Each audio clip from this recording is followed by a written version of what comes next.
Here's a look at the E-mini S&P for Wednesday, December 15th, 2010.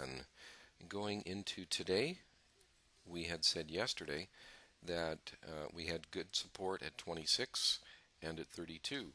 And you can see that the market dipped below it in the overnight trade. By the way, these are market profiles. This is what occurred yesterday, and this is today's market profile. And this is what occurred in the overnight session, or non-RTH, non-regular trading hours. So it dipped in there and then bounced up, opened here, and had a fairly nice rally early in the day. And obviously found some resistance up there. We were thinking that 41 was actually our next area of resistance, so it couldn't quite make it there. Got to 39 and change, and then came on down, and actually had a nice little bounce from 32 right in here, and then came down and went through it. So we had a bounce off of that, and then turned around and ended up by having a little bit of rally late in the day. Market didn't quite get that high; it only got to off of the low here, just back above 32. It actually did get higher than that. It rallied up to, I think, about 35, yeah, and then it ended up by closing in here. So this is a key area still, that 32 we've been looking at. Support has now probably dropped a point to somewhere around 31 or so. So this is still the areas that we're expecting some support around 31, still down around 26. Still up here around 41 as resistance. So those are really, I think, the key numbers that we're looking at so far. This market does have the potential to turn right around and have a good rally, and that might be determined tomorrow morning when the jobless numbers are released, along with the housing starts and the Philly Fed. So there are some pretty good numbers to be released tomorrow that could move this market either up or down substantially. If the market holds below this 26 area, then it's probably looking at coming all the way down to about 19. So those are really the areas that we're looking at. As far as support and resistance, we still think the market has more up in it, especially after that rejection today off of the 32. Comes back down below 32.31 though, then if it does that overnight and hold there for the RTH open, that's when it could have that next leg down. So that's something we've got to be wary of, especially due to the fact that the market traded not too much above 32. It actually closed at 32.25 today, so basically right on the cusp there. We also like to use the market profiles from the regular trading session. You can see them here. These are the profiles from the past several days. And the sell-off that we've had today and yesterday are somewhat troubling from the bullish standpoint, but not terribly so until the market can hold really, I think, below that 31 level.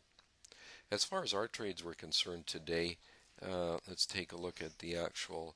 So we had, as far as our trades that were set up, here's one short, there's another short, and here's another short. So we actually had 3 shorts set up, and we had 1 long set up.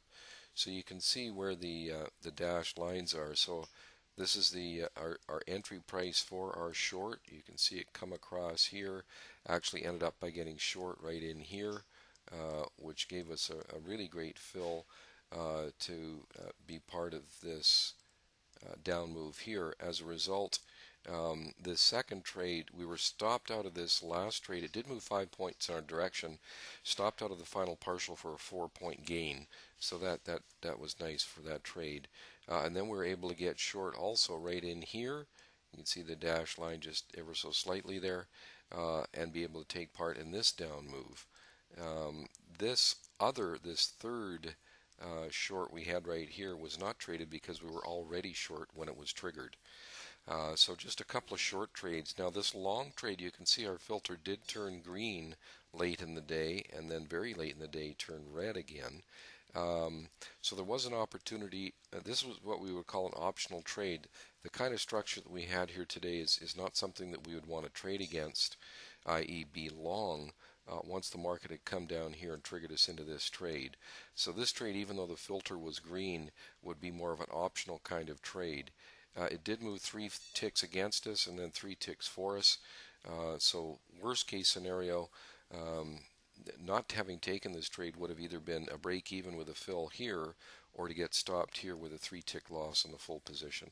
So still a very nice day of trading with it's funny how the market has kind of changed, morphed over this past couple of weeks. We're looking at now our average ranges are 7 or 8 points compared to 12, 13, 14 just a couple of weeks ago.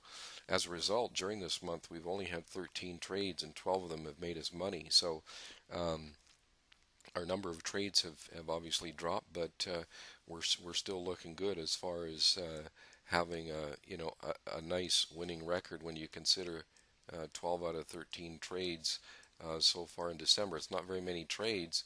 After all, today is the 15th.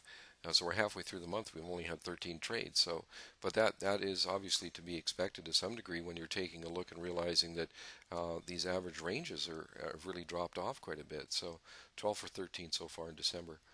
Any questions or comments, don't hesitate in getting a hold of us at info@eminidaytrader.com. Our telephone number is on the website, and we always enjoy hearing from you. Questions and comments are always welcome. So that'll be it for today. Thanks for watching the video. See you again tomorrow.